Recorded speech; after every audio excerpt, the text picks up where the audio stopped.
کہلوائی یا نہ کہلوائی کا کیا اثر ہوتا ہے۔ پھر مزید کیا حق ہے جی کہ ساتھ میں بچے کا نام رکھا جائے، پیارا نام اس کا رکھا جائے، اچھا نام رکھا جائے، پیغمبروں کے نام پر اس کا نام رکھا جائے، صحابہ کے نام پر اس کا نام رکھا جائے، اولیاء کے نام پر اس کا علی کرے شوکت شاطناس تھے۔ اس میں جو ہے نا بس دیکھے جو سادہ سا نام ہو نا، ایسا نام، تاکہ بچے پھر معاشرے میں اس کو بگاڑیں بھی نہ۔ آپ اتنا مشکل نام رکھ لیں گے تو بچے نہ معلوم اسے کیا بنا دیں گے، پھر وہ اصلی نام بھی کوئی نہیں لیتا۔ تو اس وجہ سے نام بھی اچھا ہو اور مختصر سا ہو، تو اس نام کے بھی جو نا اثرات پڑتے ہیں۔ پھر مزید کیا کریں، 7ویں دن اس کا حلق کر لے، سر منڈوا دے، سر و اخری، یہ کام کر لے، اور جتنے بال جمع ہو جائیں اس کے مطابق، آج کل چاندی نایاب ہے، 200 400 500 روپے وہ صدقہ کر لے، یہ بچے کا حق ہے۔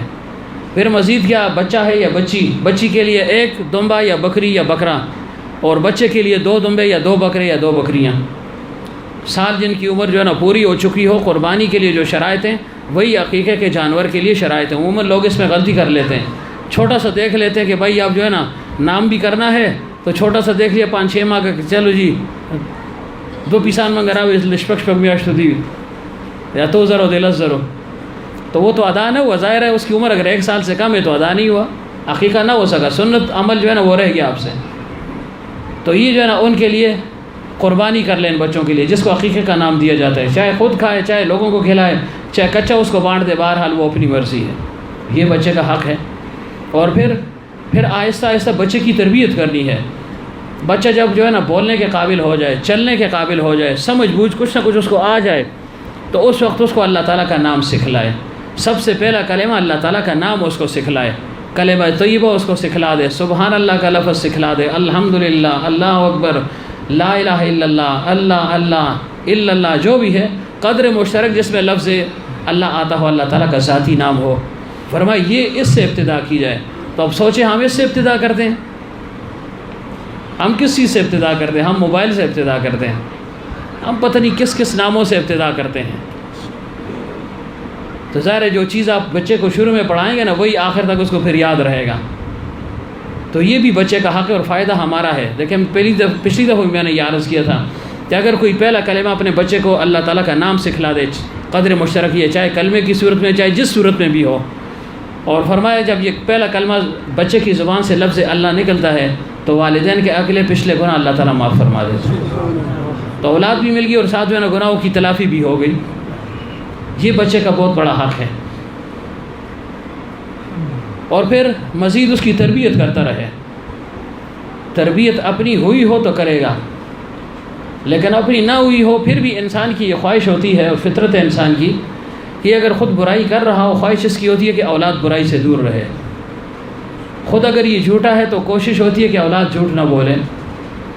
خود اگر یہ کسی اور مرض میں مبتلا ہے تو خواہش ہوتی ہے کہ اولاد اس مرض سے دور رہے۔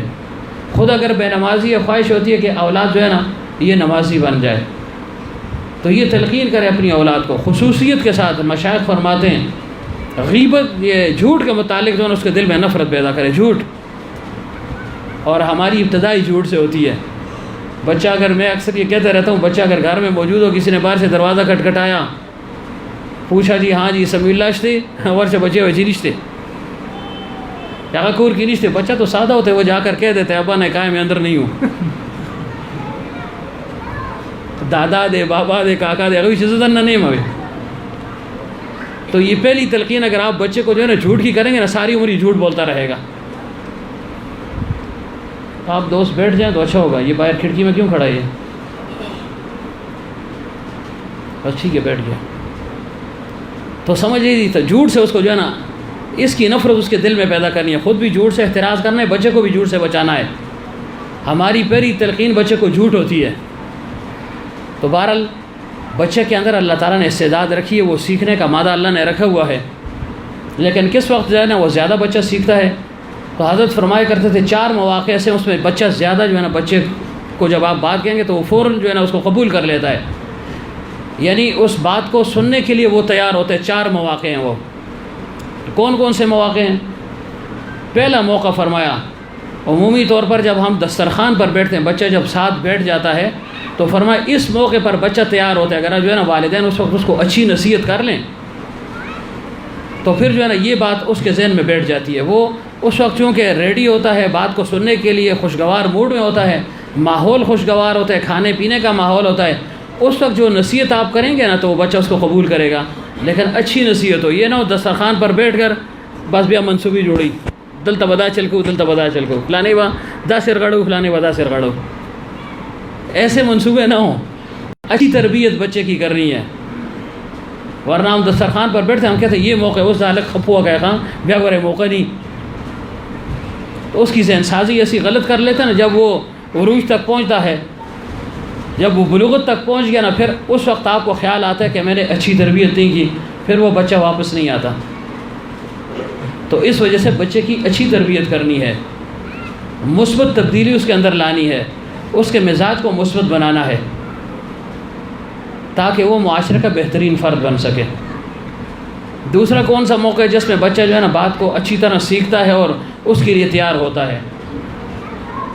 فرمایا وہ موقع ہے جب آپ کہیں سفر پہ جا رہے ہوں، تو اس موقع پر بچہ جو ہے نا بات کو سننے کے لیے تیار ہوتا ہے. اگر اس وقت آپ کوئی تلقین اور نصیحت کریں گے نا بچے کو سفر کے دوران، مثلا گاڑی میں بیٹھ کے سفر شروع ہو گیا، اس وقت جو نصیحت آپ کریں گے تو اس کو بچہ بڑے غور سے سنتا ہے.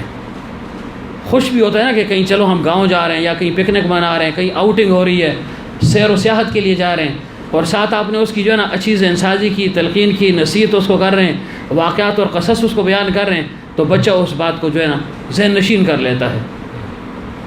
تو ایسے موقعوں پر اپنی اولاد کی تربیت کرنی ہے. نمبر 3، تیسرا کون سا موقع ہے کہ جب بچہ بیمار پڑ جائے.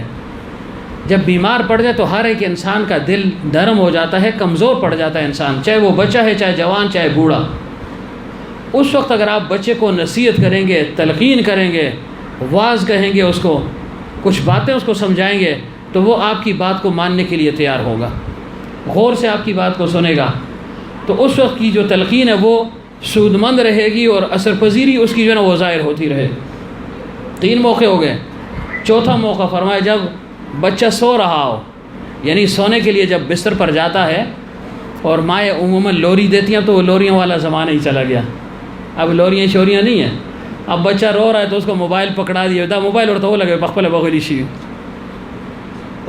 شیوی. ہاں ذبیح اللہ کے پاس اتنا وقت کب ہے کہ بچے کو جو ہے نا تلقین کریں، جو ہے نا نصیحت کریں، بس موبائل اور تو وہ لگے پخپل بغلی شی. تو بعض بچے ایسے پھر عادی ہو جاتے ہیں، جب تک ٹنگ ٹنگ نہ سنے نا تو اس کو نیند نہیں آتی. ہاں اگر اس کو جو ہے نا آپ تلاوت پر جو ہے نا اس کا عادی بنا دیں تو پھر وہ تلاوت سن کر جو ہے نا خاموش رہے گا، اس کو سن کر وہ خوش ہوگا، اور جو ہے نا اس کی تربیت گویا ہوگی، اللہ تعالیٰ کا نام اس کے ذہن میں پڑتا رہے گا. تو فرمائے جس وقت سو رہا ہو تو آپ نے دیکھا ہوگا، تجربہ کیا ہوگا، ورنہ آج جو ہے نا جائیں گھروں میں تجربہ کر لیں گے آپ، آئندہ 5-10 دن میں آپ کو اندازہ ہو جائے گا. ہمارے زمانے میں تو ایسے ہی تھا، بچے جب سونے کے لیے جاتے تو عموماً والدین سے کہتے ہیں ماں تو سخ سوا ہو رہا ہوئے، کوئی کہانی ہمیں سنائی جی.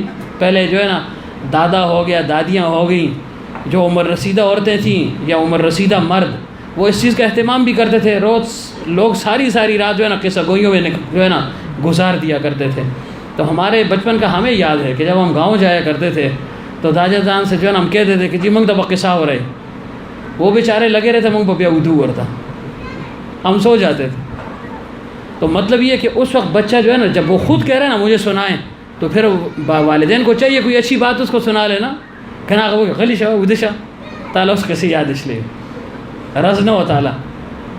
تو بس وہ بچے کا جو ہے وہ ایک شوق تھا، ایک جذبہ تھا، وہ آپ نے ختم کر دیا ہے.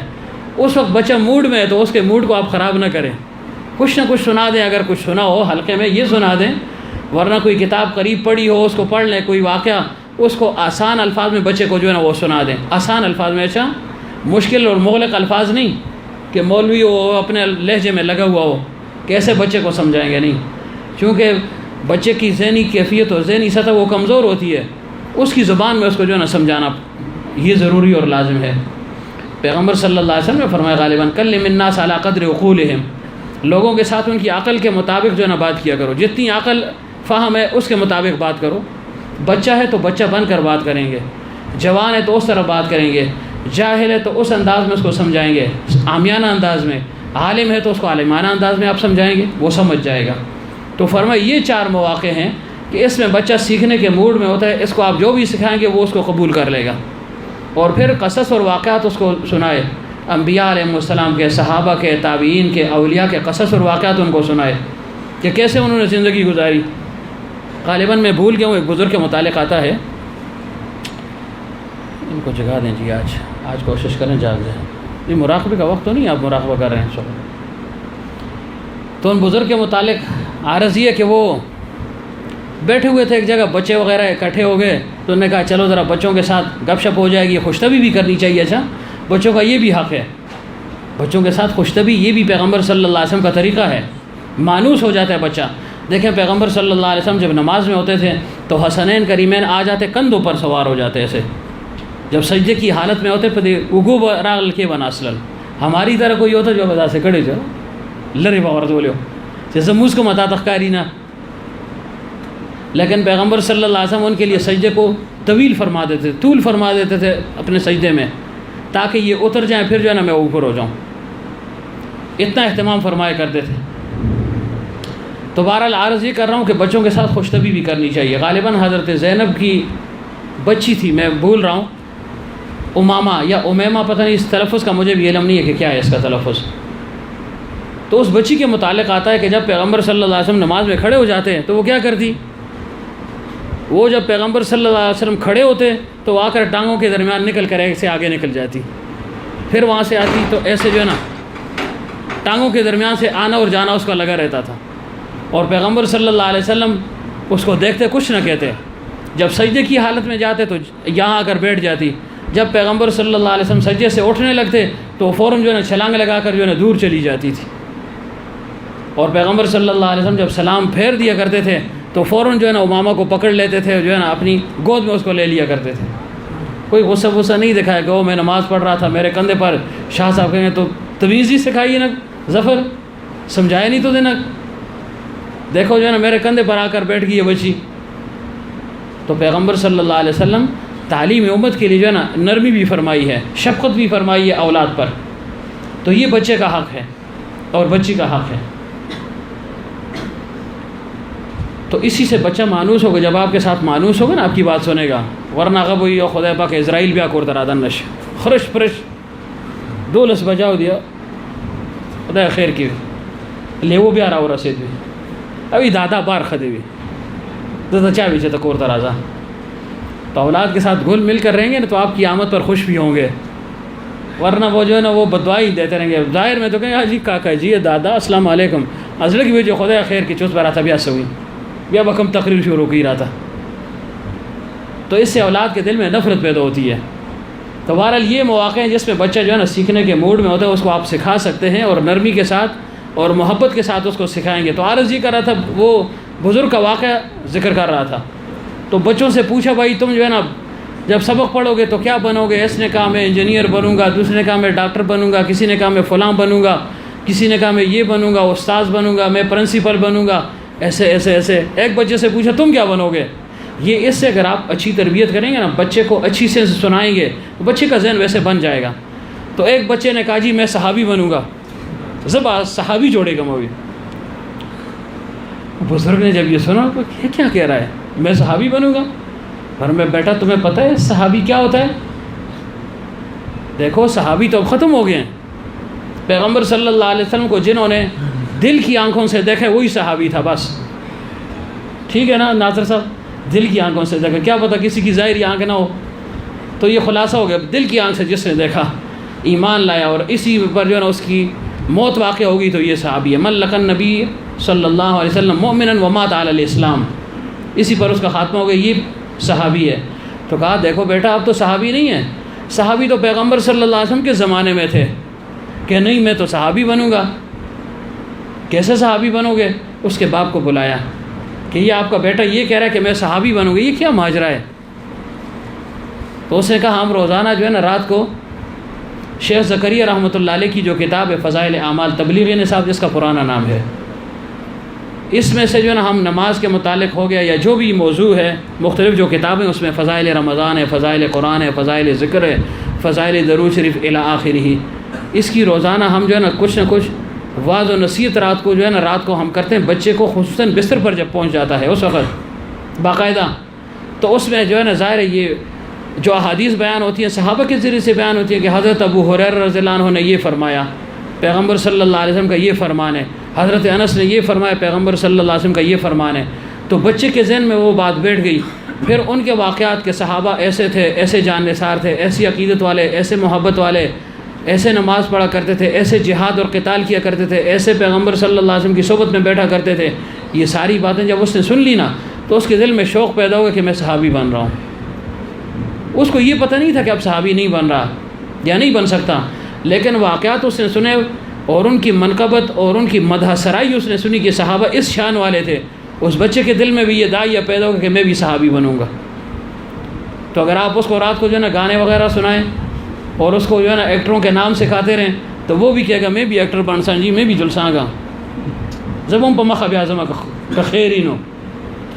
تو یہ بچوں کی تربیت دیکھیں یہاں پر لازم و ضروری، اس کے متعلق پوچھا جائے گا قو انفسکم واہلیکم نارا۔ اللہ تعالیٰ خود فرماتے ہیں انسان اپنے آپ کو آگ سے بچاؤ، اپنی اولاد کو بچاؤ۔ ہم اپنے کو تو بچاتے ہیں، زخم مسکم بس بیغمہ، اولاد کو کسی نے نہیں جگایا نماز کے لیے، جیسے تو ماں پاس تھا مزو کا بس ماں کر دے پورا دے۔ اس اولاد کے متعلق ہم سے پوچھا جائے گا۔ تو جب تک یہ بالغ نہیں ہوئے ہماری ذمہ داری ہے ان کو جو ہے نا صحیح راہ راست پر لانے کی کوشش کریں ہم۔ اور اس میں اولین چیز کیا ہے؟ نماز ہی ہے نا۔ جب نماز ایک بچے کی بن گئی، نماز کی طرف آ گئے، بس کام ہو گیا نا۔ اسی وجہ سے پیغمبر صلی اللہ علیہ وسلم نے فرمایا کہ جب بچہ 7 سال کی عمر کا ہو جائے تو اس کو اپنے ساتھ مسجد لے جاؤ، اس کو اٹھاؤ، اس کو نماز کی تلقین کرو کہ بیٹا نماز پڑھا کرو، یہ مسلمانوں کی جو ہے نا خاص عبادت ہے، اہم عبادت ہے، امتیازی عبادت ہے۔ اور جب 10 سال کا ہو جائے تو فرمایا ذرا ڈانٹ ڈپٹ بھی کر لو، شم کمم کو اور تخیر قارے گہرا قارے گے اور تجتا موز والے انہوں کا، حالانکہ 10 سال کا ہے وہ لغت شروع ہوتی ہے 13 14 15 سال سے، اور اس کو جو ہے نا ڈانٹ ڈپٹ 10 سال سے شروع ہو رہی۔ کس وجہ سے؟ تاکہ اس عبادت کا وہ عادی بن جائے۔ تو معلوم ہوا کہ بعض اوقات یہ ریاکاری کی عبادت بھی معتبر ہے، اس پر بھی اجر اور ثواب ملے گا۔ کیوں؟ بچے کی ذہن سازی آپ کر رہے ہیں۔ جن بچوں کی والدین نے ذہن سازی کی ہو چھوٹے بچپنے سے، تو وہ بڑے ہو کر چاہے جس ماحول میں بھی چلے جائیں، چاہے وہ باقی دین پر عمل کریں یا نہ، لیکن نماز کے متعلق وہ بالکل جو ہے نا ان کا عقیدہ راسخ ہو چکا ہوتا ہے۔ جہاں بھی ہو، جس حال میں بھی ہو، نماز کو وہ نہیں چھوڑے گا۔ تو اس وجہ سے اولاد کی تربیت یہ لازم اور ضروری ہے۔ ٹھیک ہے جی، یہ تربیتیں ہو گئیں۔ اب جب بلوغت تک پہنچ گیا تو اس کے بعد آخری حق جس کے متعلق پچھلی دفعہ بھی ذکر ہوا تھا کہ اس بچے یا بچی کا اچھی جگہ نکاح کر لیا جائے۔ یہ اس اولاد کا بہت بڑا حق ہے، بچی ہے یا بچہ ہے، اچھی جگہ پر اس کا نکاح کر دیا جائے، اس کی شادی کر دی جائے، اس کی رخصتی کر دی جائے۔ یہ اولاد کا حق ہے۔ اس کے لیے خود اچھی جگہ دیکھے، ڈھونڈے، اگر اچھی جگہ مل جائے، دیندار ہو۔ پیغمبر صلی اللہ علیہ وسلم نے فرمایا 4 وجہوں کی بنا پر لوگ جو ہے نا نکاح اور رشتے کرتے ہیں: حسب نسب کی وجہ سے، جمال کی وجہ سے، مال کی وجہ سے، اور فرمایا چوتھی چیز دین ہے۔ تو فرمایا تم ساری چیزوں کو چھوڑ کر دین کو جو ہے نا مقدم رکھو، کہ اگر کسی میں دینداری ہے تو وہاں پر جو ہے نا وہ رشتہ قائم کر لے، رشتہ مانگ بھی لے، رشتہ دے بھی دے۔ لیکن اب اس دینداری کا مفہوم بھی جو ہے نا بڑا وسیع ہے کہ کس قسم کی دینداری۔ ایک تو یہ کہ کامل مکمل شخصیت انسان کو مل جائے، عالم ہے، حافظ ہے، قاری ہے، تو ظاہر ہے اس میں تو کوئی شک و شبہ نہیں ہے۔ لیکن اگر ایسا رشتہ نہ مل سکے، اور ظاہر ہے وہ صحابہ والا مزاج ہم لوگوں کا ہے بھی نہیں، نہ ہماری وہ سوچ اور فکر ہے، نہ معاشرہ اس میں ہمارا ساتھ دے گی، کیوں اگر آپ ویسا قدم اٹھائیں گے تو شاید مشکل میں پڑ جائیں۔ اللہ کرے وہ جو ہے نا اس قسم کا معاشرہ بن جائے، پھر تو بڑی آزادی ہے، پھر تو آسانی ہے۔ دیکھیں صحابہ کرام خود جو ہے نا کہا کرتے تھے نا کہ ہمیں یہ رشتہ دے دیا جائے یا میں رشتہ دیتا ہوں۔ آج کے زمانے میں کوئی کہہ سکتا ہے کہ میرا یہ بیٹا ہے، اس کے لیے آپ اپنی بیٹی دے دیں مثلا، یا بیٹی والا کہہ دے کہ میری بیٹی آپ اپنے بیٹے کے لیے مانگ لیں، سوال ہی نہیں پیدا ہوتا۔ اگر کوئی کہہ بھی دے اس کو شکوک اور شبہات کی نگاہوں سے دیکھا جاتا ہے، یار ہم سے چل دے کیسے پما منی تپی ہوئی، ہم پشتو میں ایسے کہتے ہیں نا، وہ دے خیر کی ماتے پخپلے ہوئے سے چل دے ہوئے۔ حالانکہ اس کو سوچنا چاہیے چل کیا ہے، تم اس کو پسند آ گئے ہو، تم سے وہ متاثر ہے، چاہے تمہارے دین سے متاثر، تمہاری شخصیت سے متاثر ہے۔ اگر تمہیں خود کہہ رہا ہے کہ جو ہے نا یہ رشتہ کر لو تو خوشی سے کرنا چاہیے، نہ یہ کہ جو ہے نا آپ اس پر جو ہے نا پھر شکوک اور شبہات کا اظہار کر لیں. تو چونکہ وہ مزاج نہیں ہے تو اس وجہ سے نکاح کا معاملہ بڑا مشکل ہو چکا ہے. حالانکہ یہ سب سے جو ہے نا آسان معاملہ ہے، آسان مسئلہ ہے، آسان عبادت ہے اگر صحابہ کے طور طریقے پر جو ہے نا اس کو کیا جائے. اب دیکھیں حضرت فاطمہ الزہرا رضی اللہ عنہ کے متعلق آتا ہے، وقت بھی کم ہے. ناظم صاحب آپ کے بندے آ چکے ہیں؟ اچھا جی، جلدی ختم کریں گے چونکہ آخر میں 2 نکاح ہیں. تو ایک نکاح میں پڑھا دوں گا ناظم صاحب والا، اور دوسرا نکاح چچا جان موجود ہیں وہ پڑھا دیں گے. اس کے بعد چھوارے تقسیم ہوں گے. ہمارا کام چھواروں والا ہے نا، یہ نہ ہو کہ جو ہے نا بٹگرام والے دوسرے کہیں کہ یار پتہ نہیں کھانا کہاں ہوگا، کس قسم کا کھانا ہوگا. تو وہ معاملہ ہمارا نہیں ہوتا. گو کہ آدمی کر بھی سکتا ہے لیکن نہ کرنے کی وجہ یہ تاکہ سنت تو اپنی جگہ برقرار رہے. ہاں کوئی اور کر لے تو ہمیں اس پر اعتراض بھی نہیں ہے. کوئی اتنا جو ہے نا کہہ رہا ہے کہ میں کرتا ہوں تو کرے، ہمیں کیا ہے.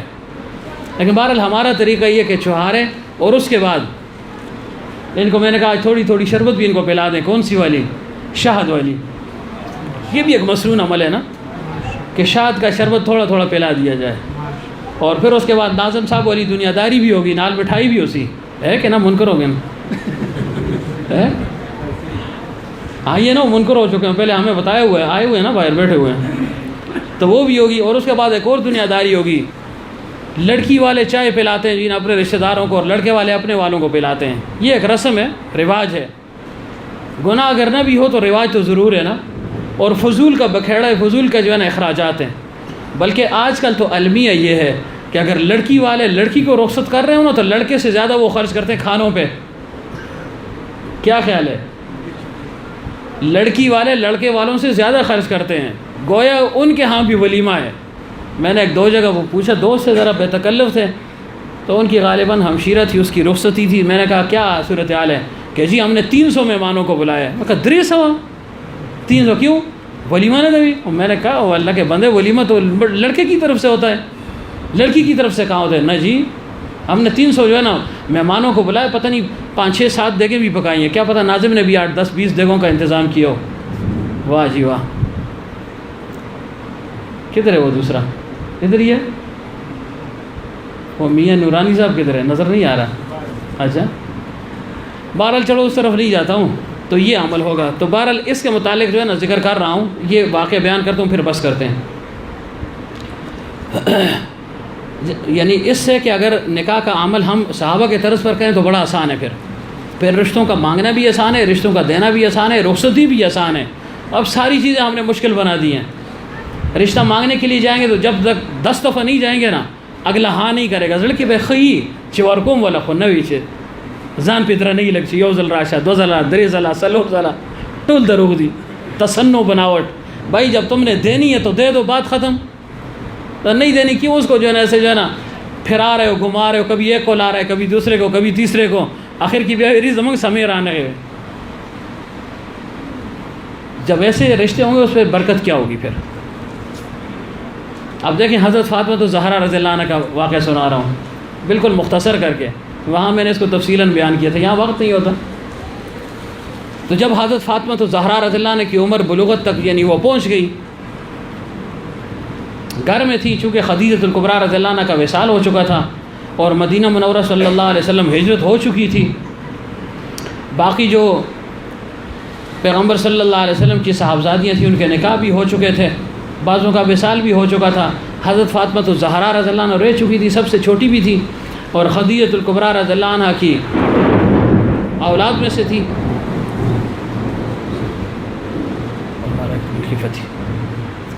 تو حضرت علی رضی اللہ عنہ چونکہ پیغمبر صلی اللہ علیہ وسلم کے ساتھ رہا کرتے تھے، مسلمان ہو گئے تھے، ہجرت پر مجبور ہو گئے. جب ہجرت کر لی تو سب کچھ تو پیچھے رہ گیا.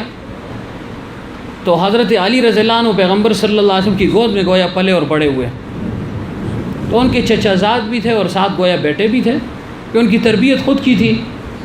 تو جب حضرت فاطمہ رضی اللہ عنہ بلوغت تک پہنچ گئی، حضرت علی رضی اللہ عنہ کی عمر بھی غالباً 21 سال تھی غالباً. جب اس عمر کو پہنچ گئے تو ایک دفعہ شیخین حضرات نے کہا کھڑکیاں بند کر لیں، یہ والی ہیں وہ نا. شیخین حضرات حضرت ابو بکر صدیق اور حضرت عمر رضی اللہ عنہ نے کہا کہ اے علی نکاح وغیرہ نہیں کرتے، وعدہ آدھا پروگرام دی نہیں ہوئی، شادی کا ارادہ ہے یا نہیں؟ کوئی سمجھدار اٹھ جاؤ، دیکھ رہے ہو سب ایسے.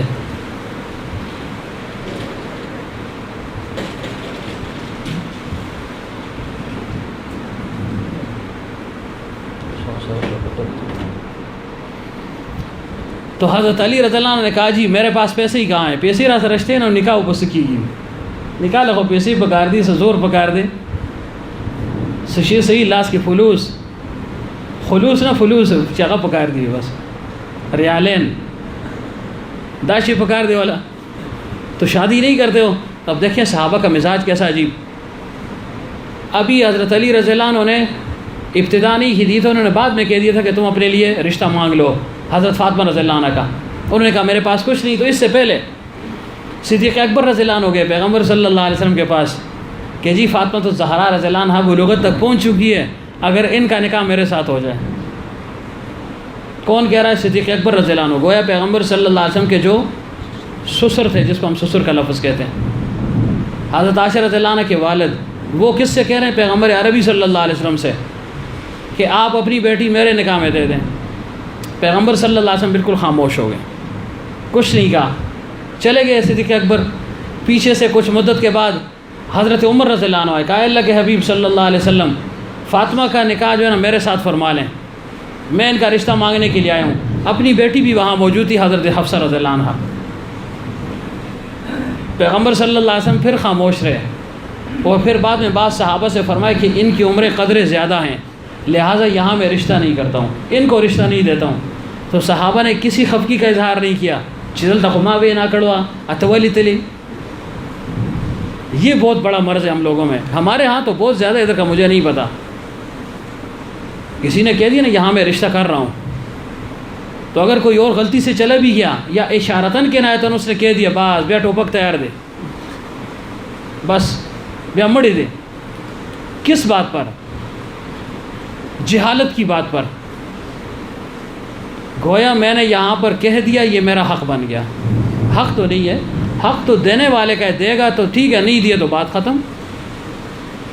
ہاں اخلاقاً مروتاً مناسب یہ کہ انسان وہاں پر جب تک پہلے کو انکار یا نہ ہو چکا ہو تو انسان وہاں پر رشتے کا نہ کہے، لیکن گنجائش ہے.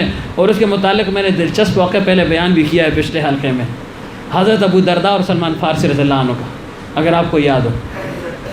تو بہرحال ان دونوں کو انکار کر دیا. تو ان دونوں نے کیا کہ حضرت علی کو پکڑا کہ دیکھو علی ہمیں تو رشتہ نہیں ملا، تم جاؤ تمہیں مل جائے گا. خپکانے انہوں کے چمنگا جی ٹول مدتا سر ہوا تاج مال اور رشتہ رہا نکڑلا. یہ باتیں نہیں تھیں ان کے ہاں. اس لیے میں کہتا ہوں تکلف سے جو ہے نا صاف زندگی گزارنے کی کوشش کریں. یہ جو تصنع اور بناوٹ ہوتی ہے نا، یہ زندگی بڑی مشکل ہوتی ہے اور چند دن کا یہ تعلق ہوتا ہے، پھر ختم ہو جاتا ہے. ہر ایک یہ کوشش کرتے ہیں چرے دے خپا نشی وہی دے خپا نشی میں ترسو وہی اوبل رضا کو جو آخر خپا ہی ہوا.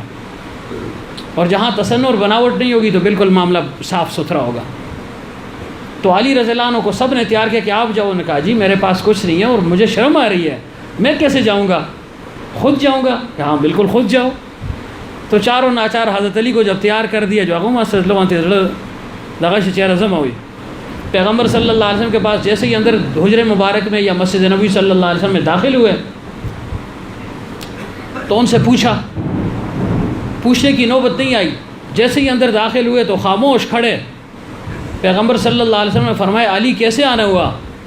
علی بالکل خاموش. اب شرم کے مارے کہہ نہیں سکتے، بڑی مشکل سے جو ہے نا کہا اے اللہ کے حبیب صلی اللہ علیہ وسلم فاطمہ. بس آگے نہیں بول سکے، بالکل خاموش ہو گئے. تو پیغمبر صلی اللہ علیہ وسلم تو سمجھ گئے کہ یہ حضرت فاطمہ کے رشتہ مانگنے کے لیے آیا ہے. اور اسی دوران جب حضرت علی رضی اللہ عنہ رشتے کے لیے آئے تو اللہ تعالیٰ کی طرف سے جبریل امین وحی لے کر آئے. کیا کہا؟ اے اللہ کے حبیب صلی اللہ علیہ وسلم یہ علی سے بہترین رشتہ کوئی نہیں ہے، ہاں کرنی ہے نہ نہیں کرنی. دل رشتہ ور کے برے انکار ورتا ہونے کے حضرت جبریل امین یہ پیغام لے کر آئے. لیکن اس کے باوجود پیغمبر صلی اللہ علیہ وسلم جب یہ سنا کہ علی تم فاطمہ کے لیے آئے ہو، کیا اللہ کے حبیب میں اکیلا ہوں، وہ بھی اکیلی ہیں، ساری عمر آپ نے میری تربیت کی ہے، تو اگر میں آپ کے پاس ہی جو نا ہمیشہ کے لیے رہ جاؤں گا، آپ کی آغوش میں رہ جاؤں گا، اگر یہ رشتہ مجھے مل جائے تو پیغمبر صلی اللہ علیہ وسلم یہ کہہ سکتے تھے کہ ہاں بالکل اللہ تعالیٰ کی طرف سے بھی تمہاری ریکمنڈیشن ہو چکی ہے کہ اسی کو یہ رشتہ دینا ہے. خاموش ہو گئے. فرمایا اے علی میں جا کر مشورہ کروں گا. دانا جذب اخبل پسر کو جنہیں نہ چاہتا پوز کر دیا الگ نہ چاہتا پوزوں کو. تو یہ جو ہے نا میں اس لیے کہہ رہا ہوں یہ جہالت کی باتیں ہیں. اس میں ہم جو ہے نا اصل میں ہم جب یہ رشتے کرتے ہیں نا اپنی انا کو دیکھتے ہیں. چہرہ زما پوزیشن پہ کمی کی کزیاتی کی کزما پہ زیادتی کی جو رشتہ قوم کنکھی کی ختم. تو اس چیز کو ہم نے نہیں دیکھنا, آپ نے اولاد کو دیکھنا ہے.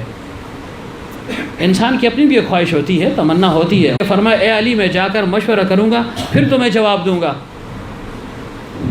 تو جب اللہ کے حبیب صلی اللہ علیہ وسلم گھر تشریف لائے تو حضرت فاطمہ رضی اللہ عنہ آٹا گوندھ رہی تھی, اڑے عقل آٹا گوندھ رہی تھی. اللہ کے حبیب صلی اللہ علیہ وسلم نے فرمایا اے فاطمہ ادھر آ جاؤ. اس طرح سے فاطمہ بھی تاثر سے خبر رکھو جدا خبر رکھو. حضرت فاطمہ نے کہا کہ ابا جان میں ذرا آٹا گوندھ لوں پھر آتی ہوں. فرمایا نہیں آٹا گوندھنے کی ضرورت نہیں, آ جاؤ پہلے میری بات سن لو. آٹا ہو جائے گا, جب میں آ گیا ہوں میں نے بلا لیا تو آ جاؤ تاکہ میں بات جو ہے نا پوری تکمیل تک پہنچا سکوں کہ اہم بات میں نے کرنی ہے. تو حضرت فاطمہ رضی اللہ عنہ ہاتھ وغیرہ انہوں نے دھو لیے, آئے. پیغمبر صلی اللہ علیہ وسلم نے ان کو چارپائی پر یا جو بھی بستر تھا اس پر بٹھایا اور پھر کیا کہا اے فاطمہ علی کا رشتہ آیا ہے تمہارے لیے. علی راغل دستا رشتے لپارستا سنگا خوخدا. جب یہ بات حضرت فاطمہ رضی اللہ عنہ نے سنی نا تو پیغمبر صلی اللہ علیہ وسلم کے سینے مبارک پر ایسے گر گئی اور زار و قطار رونے لگ گئی. پجڑاش للا رو رہی تھی. پیغمبر صلی اللہ علیہ وسلم تھوڑی دیر خاموش رہے. فرمایا اے فاطمہ دیکھو میں بزور تمہارا رشتہ نہیں دے رہا ہوں, خدیجہ کو کہاں سے لاؤں, وہ تو گئی تمہیں میرے حوالے کر کے چلی گئی. اب میں تمہارے لیے ماں بھی ہوں اور تمہارے لیے باپ بھی ہوں, سب کچھ میں ہی ہوں. تو دیکھیں اس سے ہمیں یہ بھی سبق سیکھنا چاہیے کہ اپنی اولاد کے رشتے ناطے شادیاں بیاہ نکاح اپنی زندگی میں کر لی جائیں تاکہ بعد میں ان کو کوئی قلق اور افسوس بھی نہ رہے نا کہ آج میرا باپ نہیں ہے, آج ماں نہیں ہے. ایک تو چلیں شروع سے فوت ہو گئے وہ تو الگ بات ہے, لیکن عمومی طور پر اس وجہ سے بھی تعطل آ جاتا ہے. کبھی اولاد کو پسند ناپسند کی جو ہے نا چکر میں پڑ گیا تو کبھی باپ جو ہے نا دنیا سے چلا گیا, کہیں ماں چلی گئی, کہیں دونوں نہیں ہے, پھر بعد میں پھر افسوس اور حسرت اور یاس میں ساری زندگی گزارتا ہے. تو ان چیزوں کو بھی اولاد کو بھی مد نظر رکھنا چاہیے کہ والدین کی موجودگی میں میرا یہ رشتہ ہو جائے تو یہ بہت بہتر ہوگا میرے لیے, خوشی تو بالا ہوگی انسان کی. تو بہرحال پیغمبر صلی اللہ علیہ وسلم جب یہ فرمایا تو وہ رونے لگی, اور جب یہ سنا تو پیغمبر صلی اللہ علیہ وسلم رونے لگے. فرمایا دیکھو خدیجہ کو کہاں سے لاؤں, وہ تو گئی, اس کی مثل تو کوئی ہے بھی نہیں, اب میں ہی تمہارے لیے سب کچھ ہوں. پھر جب افاقہ وہ فرمایا کہ اے فاطمہ تمہارا کیا خیال ہے, تو حضرت فاطمہ نے فرمایا کہ جی جیسے آپ کی مرضی میں اس کے لیے جو ہے نا میں اس پر راضی ہوں. بالکل اگر آپ علی کے لیے کہتے ہیں میں اس کے لیے بھی راضی ہوں. تو پیغمبر صلی اللہ علیہ وسلم نے تعلیم امت کے لیے کہ اپنی اولاد سے بھی پوچھ لیا کرو, صرف اپنی انا کی بھیڑ جو ہے نا ان کو نہ چڑھاؤ کہ میں اگر خوش ہوں تو کرو چاہے تم خوش ہو یا نہ, تم نے نہیں کرنی میں ناراض ہوں, نہیں, ان باتوں کو جو ہے نا مد نظر نہیں رکھنا. ہم دیکھیں اصلاح کے لیے آئے ہیں, اگر اصلاح چاہنی ہے نا تو یہ حقوق ان کی ادائیگی ہوگی. اس میں پھر پختو جس کو ہم کہتے ہیں اور عزیز ولی اور یہ چیزیں چھوڑنی ہوگی, اپنی انانیت کو چھوڑنا ہوگا. کیوں شاہ صاحب, ان چیزوں کو چھوڑنا ہوگا. پیغمبر صلی اللہ علیہ وسلم بات تشریف لے آئے نہیں, پیغمبر صلی اللہ علیہ وسلم نے جب علی رضی اللہ عنہ یہ فرمایا نا کہ مجھے فاطمہ کا رشتہ, تو پیغمبر صلی اللہ علیہ وسلم فرمایا انشاءاللہ, سوچ پہ پکے ہوئے, سوچ لیں گے انشاءاللہ. انشاءاللہ کا لفظ جب کہا, حضرت علی جب باہر نکلے نا تو بالکل مضمحل اور کمزور یعنی مایوس ہو کر نکلے. اور اس وقت حضرت عبد الرحمن ابن عوف بھی موجود تھے شیخین حضرات کے ساتھ, تینوں نے مل کر اس کو جو ہے نا بھیجا تھا. جب باہر آئے تو عبد الرحمن ابن عوف جلدی جلدی منڈے کرو پر سے چلو شو, یہ سنگا چلو شو, کیا ہوا؟ تو علی رضی اللہ عنہ فرمائے بس انکار ہو شوئے, پیچھے نہ راکوں. عبد الرحمن ابن عوف نے کہا یہ دانش کے دے, کیسے انکار ہو گیا, تمہیں انکار ہو گیا؟ انکار نہیں ہوا, کیا کہا تھا؟ نو ریس نہیں ہوئی, انشاءاللہ انشاءاللہ یہ کہا تھا. عبد الرحمن ابن عوف نے کہا اوہ علی تم بڑے نادان ہو, بڑے سادے ہو, پیغمبر کی انشاءاللہ ہاں ہوتی ہے نا, مبارک ہو تمہیں.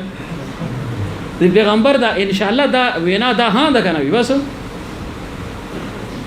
جب پیغمبر صلی اللہ علیہ وسلم تشریف لائے فرمایا اے علی یہ رشتہ ہمیں منظور ہے، اب نکاح کی جو ہے نا تیاری کرو، نکاح بھی کرنا ہے اور مہر بھی دینا ہے۔ تو حضرت علی رضی اللہ عنہ نے فرمایا اللہ کے حبیب صلی اللہ علیہ وسلم مہر کدھر ہے میرے پاس، رہتا آپ کے پاس ہوں، کھانا پینا سب آپ کے ساتھ ہے، تو جو ہے نا مہر کہاں سے آیا؟ تو اللہ کے حبیب صلی اللہ علیہ وسلم نے فرمایا دیکھو مہر دینا یہ لازم اور ضروری ہے، دو چیزیں فرض ہیں، ایک واجب اور تین سنت، وہ پہلے ذکر ہو چکی ہیں، ایجاب و قبول یہ فرض ہے، گواہوں کی موجودگی یہ فرض ہے، اور مہر یہ واجب ہے، اور پھر چھوارے تقسیم کرنا ہے یہ مسنون عمل ہے۔ پھر مزید کیا چیز تھی؟ تین چیزیں بیان کی تھی نا، دعا دینا یہ بھی مسنون ہے، اور ایک اور چیز ہاں ولیمہ یہ سنت ہے۔ شادی میں یعنی 6 چیزیں ہیں، 2 فرض 1 واجب 3 سنت ہے یہ۔ تو فرمایا علی یہ تو لازمی چیز ہے، تم نے تو مہر دینا ہے کہ جی میرے پاس ماسر یہ روپے نشتی یوا۔ پیغمبر صلی اللہ علیہ وسلم فرمایا علی تمہارے پاس زیرہ جو ہے تصور اچھی دیوال کم لے کے دے، جی ہاں وہ تو ہے، فرمایا جاؤ اس کو بیچو نا، یہ خرچ سکے گا نا۔ یعنی مہر کی اہمیت جتلانے کے لیے کہ مہر لازم و ضروری۔ اب لوگ کروڑوں میں رکھتے ہیں نا، لاکھوں اور کروڑوں میں، دیتا شیتا کوئی نہیں ہے، ورکی نہیں، بس چہرہ پوزیشن جھوٹ چاہیے۔ حالانکہ جو اس نیت سے جو ہے نا نکاح کرے کہ میں مہر ادا نہیں کروں گا، یا اتنا زیادہ رکھ لے کہ جس کی توقع نہیں ادائیگی کی، اور اس کے دل میں بھی نہیں، فرمائے اس کا یہ عمل جو ہے نا یہ زنا کے مترادف ہے، یہ آدمی زانی ہے، یہ زنا کر رہا ہے۔ تو مہر زیادہ بھی رکھ سکتے ہیں، کم بھی رکھ سکتے ہیں، کم میں فرمائے برکت ہے، لیکن ہر ایک کی اپنی استطاعت کے مطابق کم یا زیادہ ہے، کوئی خاص اس کے لیے وہ قاعدہ اور کلیہ نہیں ہے کہ ایک کا جو رکھا تو وہی جو ہے نا آخر تک چلتا رہے گا۔ بس ہمارے زمانے میں 3 4 5 ہزار بڑی چیز ہوا کرتی تھی، 20 30 سال پہلے، 30 سال تو میرے ہو گئے شادی کے، تو اس سے پہلے 40 50 سال پہلے 2 3 ہزار بڑی چیز تھی، اب ظاہر ہے 2 3 لاکھ جو ہے نا کچھ نہیں ہے اس حساب سے، اس چیز کو بھی مد نظر رکھیں۔ تو بہرحال حضرت علی رضی اللہ عنہ سے فرمایا کہ مہر، کہ جی مہر تو نہیں، فرمایا جاؤ اپنی جو ہے نا زرہ کو فروخت کر لو۔ جب زرہ فروخت کرنے کے لیے نکلے تو راستے میں حضرت عثمان ملے، حضرت عثمان نے فرمایا علی کدھر؟ کہ جی میرا نکاح اور آپ کو پتہ نہیں؟ فرمایا ماشاءاللہ مبارک ہو، اے رزق نہیں خبر دے ہوتا نہیں بس زما غیر تاثر بستے ہاں نکاح ز پکې نو ما زه چا خبر کړی نیم دا ډوډۍ د خوراک نه دی۔ صحابہ کا تو ایسا سادہ جو ہے نا طریقہ ہوا کرتا تھا۔ بہرحال جو ہے نا اس واقعے کو سمیٹتا ہوں، تو حضرت عثمان نے فرمایا کہ کدھر جا رہے کہ جی یہ میری زرہ اس کو بیچ رہا ہوں۔ تو صحابہ بڑے جو ہے نا دانشمند تھے اور فہیم تھے، حضرت عثمان کو اللہ نے بہت دولت دی تھی۔ حضرت عثمان سمجھ رہے تھے کہ اگر میں اپنی طرف سے اس کو بطور ہدیہ گفٹ رقم دوں گا تو یہ لے گا، لیکن اس پر بوجھ ہوگا، اس پر بوجھ ہوگا۔ تو لہٰذا حضرت علی سے فرمایا عثمان جب یہ تمہیں زرہ بیچنی ہے جو پما من خرچہ کا مجھ پر بیچ دو۔ فرمایا جی کتنے کی؟ 450 کی، بعض کہتے ہیں 500 کی۔ 400 سے 500 کے درمیان وہ زرہ فروخت ہو گئی۔ حضرت عثمان نے 500 دراہم یا اشرفیہ یا دینار دے دی، کہا یہ زرہ میری ہوگی۔ اچھا بس ٹھیک ہے جی۔ جب وہ جانے لگے چلے رخصت سدا سے پلائے روان شو شاطن اور آوازوں کو کہ او علی ادھر آؤ۔ حضرت عثمان نے حضرت علی کو بلایا، کہا جی، فرمایا دیکھو علی زرہ تم نے فروخت کی، میں نے پیسے دے دیے، ٹھیک ہے؟ کہ ہاں جی ٹھیک ہے۔ فرمایا اب یہ میری طرف سے تمہیں ہدیہ اور تحفہ ہے، دا زما طرف نہ گورے اس تحفہ دکھا مخ کے زمان سودا ہوش لوے اور کیسے انداز میں تاکہ اس پر بوجھ ہو۔ فرمایا دیکھو جب تم جنگوں میں جاؤ گے نا اور یہ زرہ پہنو گے تو تمہاری جنگ میں میرا بھی حصہ ہوگا، مجھے بھی اجر اور ثواب ملے گا، تمہارے جہاد کا ثواب اللہ مجھے بھی دے گا۔ اور اندر سے مطلب کیا تھا کہ اس کی مدد ہو جائے۔ اب کیا ہوتا ہے، اب اگر کسی کی آپ نے مدد کر لی نا بے اور تمنگا شمارو فلانی وقت ما دا چل کڑے اور فلانی وقت میں دا چل کڑے یہ ٹول عمر اور طبع شمار کو تو نیکی کر دریا میں ڈال جو ہے نا، اس کے مستاق میں انسان نخز میں جڑا ہے۔ عورتیں نہ بنے، عورتوں کے اندر یہ مادہ زیادہ ہوتا ہے، کوئی چیز دے دی نا پھر اس کو یاد دلاتی رہیں گی، یاد دلائیں گی بس۔ فرمایا نہیں بس ہے نا اس کا اجر جو ہے نا اللہ تعالیٰ انسان کو دے گا۔ تو بہرحال عرض یہ کر رہا ہوں کہ حضرت علی رضی اللہ عنہ جب واپس آئے پیغمبر صلی اللہ علیہ وسلم نے فرمایا کہ علی انتظام ہو گیا؟ فرمایا اللہ کے حبیب بالکل ہو گیا۔ تو پیغمبر صلی اللہ علیہ وسلم نے حضرت فاطمہ رضی اللہ عنہ کا مہر مقرر کر دیا، غالباً 400 دراہم مقرر تھا، بعض کتابوں میں 4.5 ہے، کوئی 10 کہتا ہے، بہرحال یہ مقرر ہو گیا۔ پیغمبر صلی اللہ علیہ وسلم نے فرمایا صحابہ کو اکٹھا کر دیا، اور عام طور پر بھی پیغمبر صلی اللہ علیہ وسلم کا طریقہ یہ تھا، فرمایا کہ دیکھو جیسے میں نے یہ حدیث بھی پڑھ لی کہ ان نکاحوں کا اعلان کر لو اور فرمائے مساجد میں اس کا اہتمام کر لو، چونکہ مسجد عبادت کی جگہ ہے، اور یہ نکاح، اور شاہ نے پوچھا کہ ہاں ہو گیا کہ جی ہو گیا، فرمایا صحابہ کو اکٹھا کرو تاکہ نکاح پڑھا جائے۔ پیغمبر صلی اللہ علیہ وسلم نے خود نکاح پڑھا، اور جیسے طریقہ ہوتا ہے ایجاب و قبول، یہ ہو گیا۔ علی رضی اللہ عنہ سے فرمایا تمہیں قبول؟ انہوں نے کہا جی قبول ہے۔ جب قبول کر لیا، جب یہ خطبہ وغیرہ ہو گیا، ایجاب و قبول ہو گیا، تو حضرت علی رضی اللہ عنہ سجدہ ریز ہو گئے، اور کیا کہا؟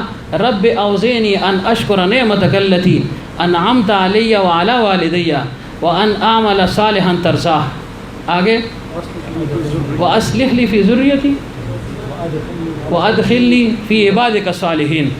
اور پیغمبر صلی اللہ علیہ وسلم ساتھ ساتھ پڑھ رہے تھے آمین آمین آمین، وہ سجدہ ریز ہو کر یہ پڑھ رہے تھے رب اوزینی ان اشکر نعمتک التی انعمت علی، تو پیغمبر صلی اللہ علیہ وسلم فرماتے آمین۔ اگلا جملہ پڑھا، فرمایا آمین آمین۔ پھر انہوں نے سر اٹھایا، فرمایا علی مبارک ہو۔ پیغمبر عربی صلی اللہ علیہ وسلم نے خود جو ہے نا مبارکباد دی، فرمایا علی مبارک ہو، تمہارا نکاح ہو گیا ہے۔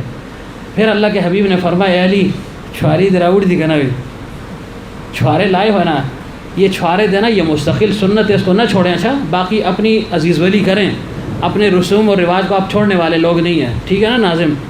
یہ آپ لوگ نہیں چھوڑیں گے، کم از کم ابتدا آپ جو ہے نا چھوارے سے کر لیں، پھر بعد میں مٹھائیاں بھی کھاتے رہیں، چلو دونوں کام کر لو، لیکن ابتدا اس سے کرو۔ یہ میں گیا تھا یہ اپنا انور کے نکاح میں، جب میں گیا میں نے اس کو کہا تم نے چھوارے لائے ہیں؟ اس نے کہا نہیں۔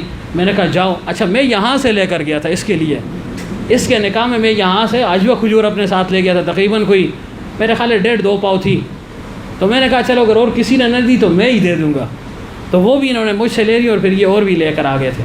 تو میں نے کہا آپ نے تو ویسے بھی مٹھائیاں دینی ہے، تو اگر یہ دے دو کیا ہے۔ ادھر ایک دوست کا نکاح ہوا ان کے گھر میں سے کسی غالباً ہمشیرہ کا، تو میں نے ان سے یہی کہہ دیا کہ بھائی او ہو چھوارے اس چیز یار جی چواری براڑ ہوئی خلق برا سر خان دی، یار اللہ کے بندے یہ تو سنت عمل ہے، کیوں لوگ انسیں گے تمہارے ساتھ؟ تو ہم نے اس کو بھی جو ہے نا ایک انا بنا دیا ہے۔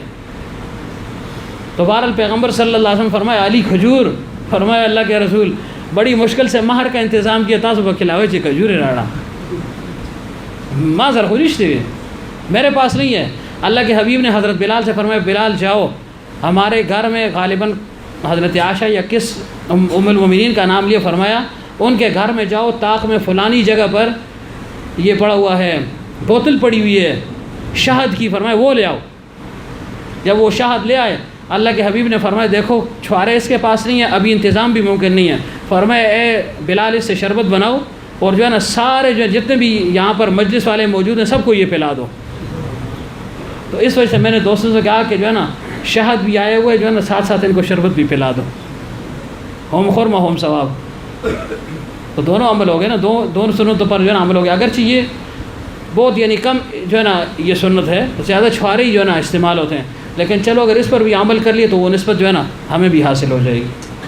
تو اللہ کے حبیب صلی اللہ علیہ وسلم نے اس طریقے سے ان کا نکاح فرمایا، اور پھر جب وقت گزر گیا تو ایک دن حضرت عقیل نے فرمایا حضرت علی سے کہ علی سب پروگرام دے رخصتی بکلی، ہاں بھائی رخصتی یہ بخارو دا نکاح شی دی ادا کا جوڑی ادا کیسی پیسی کا دن ہے چلتا خود اخلاص کڑی بیا بکے ہوئے۔ اب تو یہ بھی مصیبت ہے نا، شادی سے پہلے اتنا خرچہ ہو جاتا ہے نا جب بس زڑی ملامات ہی۔ تو حضرت عقیل نے فرمایا کہ شادی کا انتظام، حضرت علی نے فرمایا کچھ بھی نہیں ہے، ماں سے سشی نشتے بھی نہیں، آپ کہیں پیغمبر صلی اللہ علیہ وسلم سے کہہ دیں کچھ کر لیں گے۔ اللہ کے حبیب صلی اللہ علیہ وسلم کو اطلاع ملی، حضرت علی کے کہا اللہ کے حبیب میں بھی اکیلا ہوں، اور جو ہے نا اتنا موقع اتنا جو ہے نا زمانہ گزر گیا ہے، اگر رخصتی ہو جائے فرمایا علی تمہاری طرف سے دیر ہے میں تو بالکل تیار ہوں، زمان طرف نہ پاتی نہیں خوش اتزان تیار کبھی۔ پیغمبر صلی اللہ علیہ وسلم نے اس وقت کی ضرورت کے مطابق کچھ نہ کچھ، اس کو بعض جہیز کہتے ہیں اور بعض یہ کہتے ہیں یہ جہیز نہیں تھا۔ حضرت علی چونکہ گھر کے آدمی تھے، گویا بیٹے کی مانند تھے، تو اسی کے گھر میں اس کے لیے انتظام کر رہے تھے۔ بعض نے یہ بھی کہا، بہرحال اس تفصیل میں نہیں جاتا ہوں۔ تو علی رضی اللہ عنہ سے فرمایا کہ بالکل تم تیاری کرو، ہم تیار ہیں۔ اور پھر جو تھوڑے سے کپڑے وغیرہ ان کے لیے بنائے ہوئے تھے، 2 چکیاں اور 2 ایسے گڑے وغیرہ، ایک مشکیزہ اور ایک تلائی جس میں جو ہے نا وہ کھجور کی چھال بری ہوئی تھی، یہ تھوڑی سی چیزیں کر کے فرمایا کہ یہ حضرت فاطمہ کا جہیز ہو گیا۔ علی رضی اللہ عنہ سے فرمایا کہ علی میں جو ہے نا سامان بھیج رہا ہوں، تم جو ہے نا تیاری کرو، مکان تمہارا کدھر ہے؟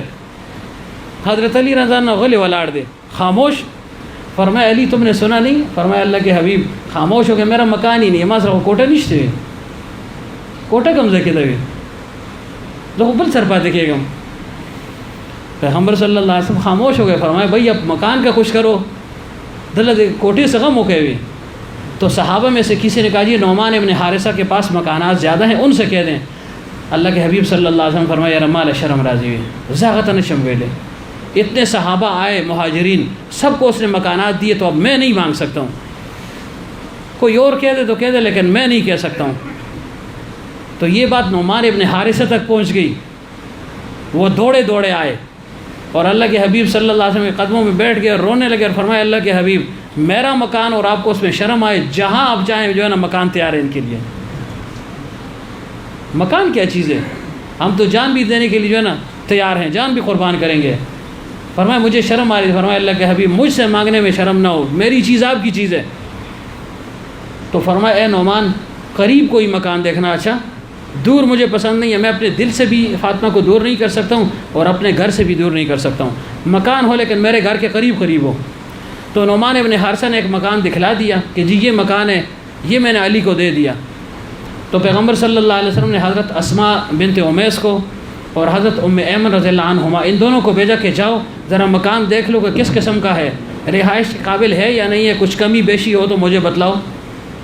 جب یہ دونوں صحابیات چلی گئیں، جب واپس آ گئی تو خاموش کھڑی۔ اللہ کے حبیب نے فرمایا مکان دیکھ لیا؟ خاموش۔ کیسا ہے؟ خاموش۔ فرمایا بتلاؤ تو صحیح۔ فرمایا اللہ کے حبیب فاطمہ کے رہنے کے قابل مکان نہیں ہے، اس میں نوکیلے پتھر ہیں، وہ کو جو ہے نا وہ نرم مزاج ہے اور نازک اندام، وہ جو ہے نا اس مکان میں گزارا نہیں کر سکے گی۔ اللہ کے حبیب صلی اللہ علیہ وسلم فرمایا زیور سے خٹارا لے ہوئے کہے ہوئے اسرمٹ ادا خزی چیزیں اکثر گورو نے لی ہوئی ہے کمرے۔ فرمایا جاؤ کہیں مٹی کا انتظام کرو اور اس کو لیپ دو، جو اس میں کمی بیشی وہ پوری کر دو۔ جب یہ سب پوری کر دی، تیاری کر لی، تو پھر فرمایا اس کے سامان کو وہاں پر لے جاؤ۔ سامان پہنچا دیا گیا۔ پیغمبر صلی اللہ علیہ وسلم فرمایا علی میں جو ہے نا آج فاطمہ کو خود لاؤں گا۔ اس میں بھی آر نہیں تھی کہ بل سوکتی بھی ہاں گورے زپلارو سر لاڑ نشی کیا ہو بدنامی وشی۔ تو اللہ کے حبیب نے ہر بات واضح طور پر عملی طور پر بتا دی تاکہ کسی کو کوئی شک و شبہ نہ رہے۔ تو پیغمبر صلی اللہ علیہ وسلم جب لے جانے لگے تو حضرت ام سلمہ سے فرمایا رضی اللہ عنہ سے کہ ام سلمہ بھی نندا دی رخصتی دوی کچرتدا سے صفا ہونے صادری، اگر ایسی کوئی چادر اوڑھنی مل جائے جو بالکل صاف ستھری بالکل نہیں ہو، کیونکہ اس فاطمہ نے کبھی بھی مجھ سے مطالبہ نہیں کیا ہے، تو میں یہ چاہتا ہوں کہ کم از کم یہ رخصتی کے وقت کوئی اچھا لباس تو اس کے جسم پر ہونا۔ تو حضرت ام سلمہ رضی اللہ عنہ نے فرمایا اللہ کے حبیب میرے پاس تو ایک پرانی چادر ہے۔ فرمایا نہیں دیکھ لو۔ فرمایا میں دیکھتی ہوں۔ جا کر اندروں نے اپنا سامان وغیرہ دیکھا، اس میں کوئی چادر نہیں تھی۔ ایک چادر لے کر آئی، خاموش کھڑی تھی۔ فرمایا نئی چادر لائی ہو؟ کہ جی نہیں تو نہیں ہے۔ جب پیغمبر صلی اللہ علیہ وسلم اس چادر کو کھولا نا، اس میں 16 پیوند تھے، 16 پیوند پاڑس یعنی ٹاکی پکی لگی دلی ہو یہود سرمن یا نور دے کپڑے، 16 یا 17، 15 یا 16۔ اللہ کے حبیب صلی اللہ علیہ وسلم کبھی اس چادر کو دیکھتے، کبھی حضرت فاطمہ کو دیکھتے، حیران ہو گئے کہ یا اللہ یہ کیا۔ خواہش تھی کہ جو ہے نا کوئی نئی چادر اس کو مل جائے، یہ خوش ہو جائے گی، آخر اس کا حق بنتا ہے۔ تو اللہ کے حبیب صلی اللہ علیہ وسلم نے حضرت فاطمہ کو تسلی دی اور فرمایا اے فاطمہ دیکھو اس دنیا میں میرے پاس اور کچھ نہیں ہے، اگر اللہ سے میں مانگتا اللہ بہت دے دیتا، لیکن میرا یہ فقر اختیاری ہے اور میں اسی حالت میں دنیا سے جانا چاہتا ہوں۔ اللہم احینی مسکینہ وامیتنی مسکینہ واحشرنی فی زمرۃ المساکین، یہ میرا مزاج ہے، مال و دولت سے مجھے محبت نہیں ہے۔ تو فرمایا اے فاطمہ آج خوش دلی کے ساتھ میرے ہاتھوں سے اس 16 پیوند والی چادر کو قبول کر لو، اور میں تجھ سے یہ وعدہ کرتا ہوں کہ قیامت کے دن میں جتنے بھی جو ہے نا حوریں ہیں یا جتنی بھی مسلمان عورتیں ہیں، ان سب کی سرداری کا تاج میں تیرے سر پر رکھ لوں گا، لیکن آج میرے ہاتھ سے یہ جو ہے نا یہ پھٹی ہوئی چادر، یہ 16 پیوندوں والی چادر تو قبول کر لے۔ حضرت فاطمہ کو جو ہے نا وہ چادر اوڑھا دی، اور پھر پیغمبر صلی اللہ علیہ وسلم حضرت فاطمہ کو لے کر چلے گئے اور حضرت علی کے حوالے کر دیا۔ پھر اگلے دن پیغمبر صلی اللہ علیہ وسلم خود گئے، دونوں کو بٹھایا، پانی منگوایا اور اس پر معوذتین پڑھی، آخری 2 صورتیں، اور پھر حضرت علی رضی اللہ عنہ پر ایسے چھڑکاؤ کیا، حضرت فاطمہ پر چھڑکاؤ کیا، اور پھر ان کے جو ہے نا ایسے پشت پر پانی ملا